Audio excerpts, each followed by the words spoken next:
भाभी को खाना बनाने के लिए तो सीढ़ियाँ चढ़नी पड़ेंगी। पल्लवी अनुपमा का मजाक उड़ाने लगी। असल में अनुपमा बॉनी है और इस घर में उसकी नई नई शादी हुई है। 5 साल की उम्र के बाद से अनुपमा की हाइट नहीं बढ़ी। उसे लेकर उसके माता पिता बहुत परेशान थे। पता नहीं शादी कैसे होगी इसकी। इसे कुछ सिखाओ, वैसे ही ये बॉनी है, कुछ तो खूबी होनी चाहिए इसमें। आदमियों के दिल का रास्ता पेट से होकर गुजरता है। अनु बेटी चला खाना बनाना सीख ले।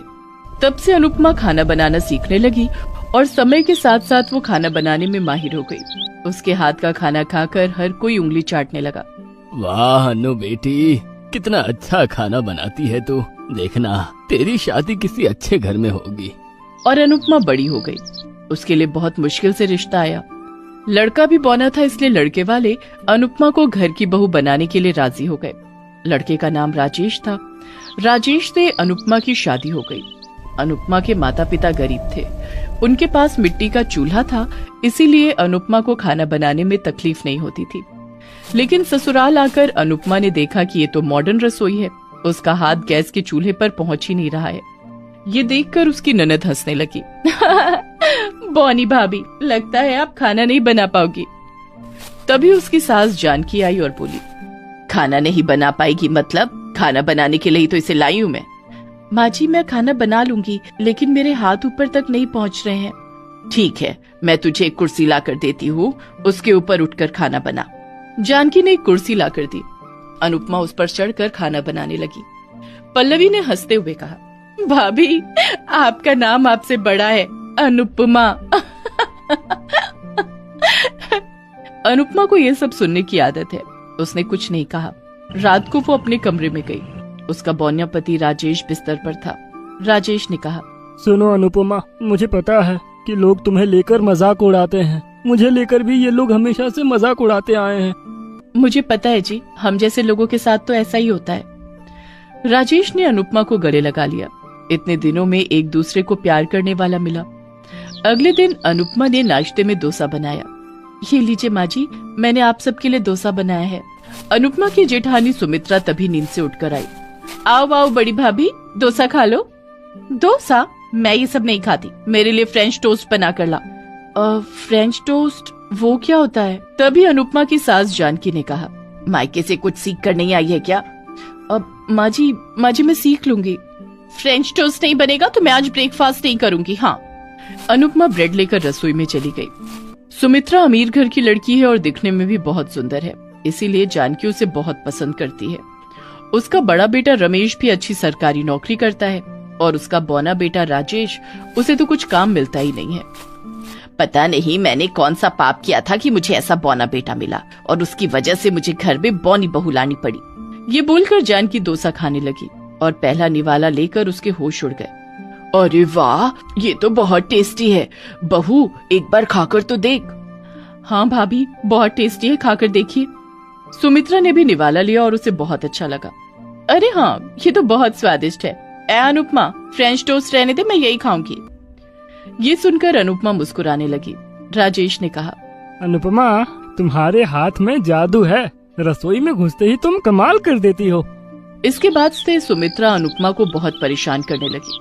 वो पूरा दिन आराम करने लगी और अनुपमा अकेली सब काम करती रही, लेकिन उसने किसी से कुछ नहीं कहा। एक दिन जानकी का बड़ा बेटा रमेश आया और बोला, माँ, मुझे नौकरी से निकाल दिया है, मैं बिजनेस करना चाहता हूँ, मुझे जमीन जायदाद का हिस्सा अभी चाहिए। रमेश के मन में पाप था। वो ऑफिस से सामान चुराता था, इसीलिए उसे बाहर निकाल दिया गया और अब वो जमीन जायदाद में हिस्सा मांगने लगा और सब कुछ अपने नाम कर लिया। इस बात से राजेश गुस्सा हो गया। भैया, आपने जो हिस्सा लिया है वो मेरा है, मुझे उसकी जरूरत है। अच्छा, अब जबान लड़ाने लगा है? ये क्या तेरी बीवी सिखा रही है तुझे? रमेश ने राजेश को एक फूटी कौड़ी नहीं दी और राजेश के साथ साथ अनुपमा को भी घर से निकाल दिया। जानकी ने कुछ नहीं कहा। इन दोनों से पीछा छूट जाए यही अच्छा है, इसे तो बचपन में कहीं फेंक देना चाहिए था। अनुपमा और राजेश बेघर हो गए। अब क्या करें अनुपमा, अब तो हम मर जाएंगे। नहीं नहीं, आपने ही तो कहा था कि मेरे हाथों में जादू है, मैं खाना बनाऊंगी। लेकिन कैसे? हमारे पास तो फूटी कौड़ी नहीं है। चिंता मत कीजिए, मेरे पिताजी ने शादी के वक्त मुझे एक सोने का हार दिया था। मैंने ये बात किसी को नहीं बताई, नहीं तो जेठानी मुझसे यूं भी ले लेती। अरे वाह, तुम तो बहुत शातिर हो अनुपमा। अनुपमा ने उस हार को बेच दिया और उन पैसों से एक ठेला खरीदा और दोनों मिलकर उस ठेले पर फास्ट फूड बेचने लगे। उन्होंने ठेले को नाम दिया बॉनी बहू की रसोई।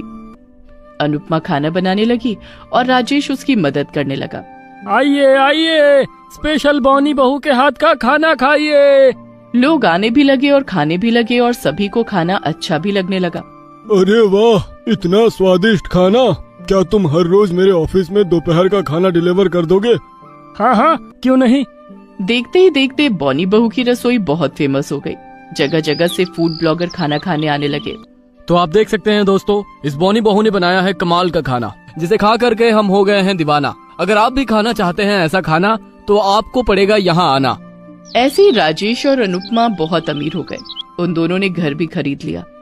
उधर रमेश बिजनेस से ज्यादा जुए पर ध्यान देने लगा, लेकिन जानकी ने अपने लाडले बेटे से कुछ नहीं कहा। और ऐसे ही एक दिन रमेश सारा पैसा जुए में हार गया और वो सभी रास्ते पर आ गए। राजेश को पुलिस ने गिरफ्तार कर लिया और जानकी, पल्लवी और सुमित्रा खाने के लिए रास्ते पर भटकने लगे। इतने में एक दिन वो बॉनी बहू की रसोई के सामने आए। मैंने जिस बेटे और बहू को नालायक समझा, उन दोनों ने अपने दम पर किस्मत बना ली और जिसे लायक समझती थी उसने मुझे रास्ते पर ला दिया। इतने में अनुपमा वहाँ आई और बोली, माँ जी आप लोग यहाँ क्यों खड़े हैं? आइए दुकान पर आइए, मैं खाना बनाकर खिलाती हूँ। अनुपमा ने तीनों को खाना खिलाया। तीनों ने अनुपमा से माफी मांग ली। अनुपमा ने कहा, कोई बात नहीं, गलती तो सबसे होती है। आप हमारे परिवार हैं, आज से हम सब एक साथ रहेंगे। तुम महान हो अनुपमा, तुम महान हो। हम सब तुम्हारी रसोई में काम करेंगे। इसके बाद सभी एक साथ रहने लगे। सभी एक साथ रसोई में काम करने लगे और ऐसे ही बॉनी बहू की रसोई बड़ी होती गई।